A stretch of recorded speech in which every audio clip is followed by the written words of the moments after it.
So I was watching this interesting video, and they were talking about marriage, and they were having a debate about prenup agreements and separate bank accounts. So basically, you had people in a marriage couple who wanted to have the money be separate, or the other person don't have access to it, or have a prenup agreement that, hey, if you get divorced, you're only going to get a certain amount of money. I don't think any of that works. Okay. The Bible says that a man and a woman are supposed to join together and become one flesh. They're supposed to become one being, physically and spiritually. You're one being. How can you come together spiritually and physically, but our money is separate? Okay. I don't know about that, man. Okay. Somebody tells me they need a prenup agreement, or hey, we need to have separate bank accounts. I feel like now we have a situation where you got an exit strategy already. Okay. You have an exit strategy. Okay. This marriage don't work. Hey, um, I'm gonna make certain you only get so much amount of my money. Or hey, you know what? Since we got separate bank accounts, maybe I have way more money than you.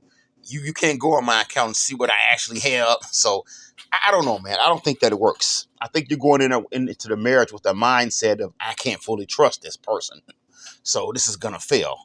Um, I need a backup plan. I need an exit strategy. Okay, I need a safeguard because I can't trust this person. And I think that's why so many modern day marriages really fail. Um, I don't know, man. Having that level of separation seems odd to me. That if you're bonded physically and spiritually, you're supposed to be one being, but the money is going to be separate. I don't think that works. I think a couple who wants to become a husband and a wife need to really sit down and have a conversation. And maybe if you don't trust each other, maybe you just don't need to get married. Maybe a prenup agreement could work depending on how it's set up. It could be a thing where, hey, look, if I die and you're still in the marriage, you know, you get the whole thing, you get everything.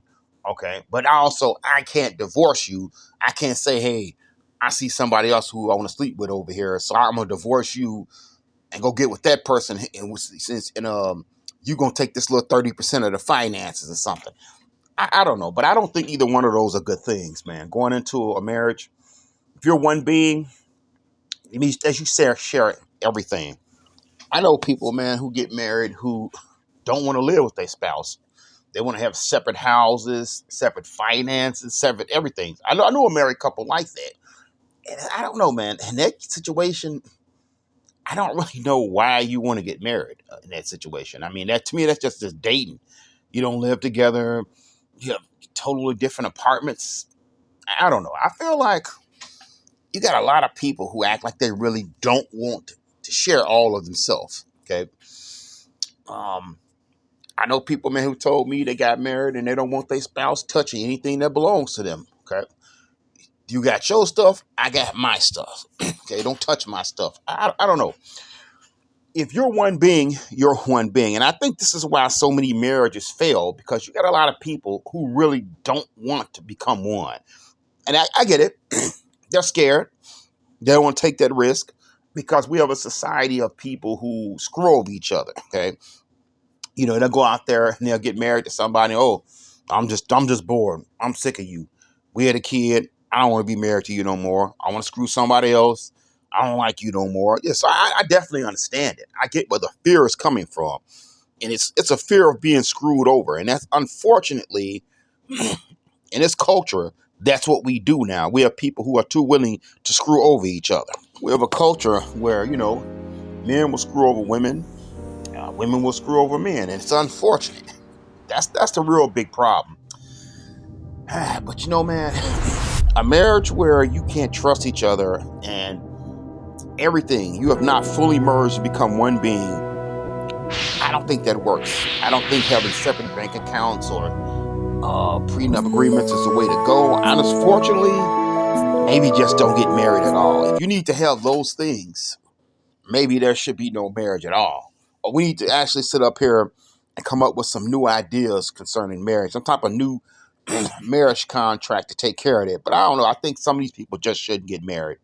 Okay, if those things are necessary, maybe don't get married at all. I'm sorry. I know even some Christians will disagree with me on this, but I don't think that's what God intended. Okay, I don't think it's biblical. I don't think God intended for you to be partially joined together. A husband and wife have to fully trust each other, and all these different legal agreements and separate bank accounts, that shows a lack of trust going into the marriage. That's not one flesh. And yeah, some people just maybe don't need to be married. If we can't trust each other, which unfortunately we need to come up with something else. I mean, that's just my thoughts. If you think prenup agreements and separate bank accounts are the way to go, then you're pulling a Jedi mind trick on yourself.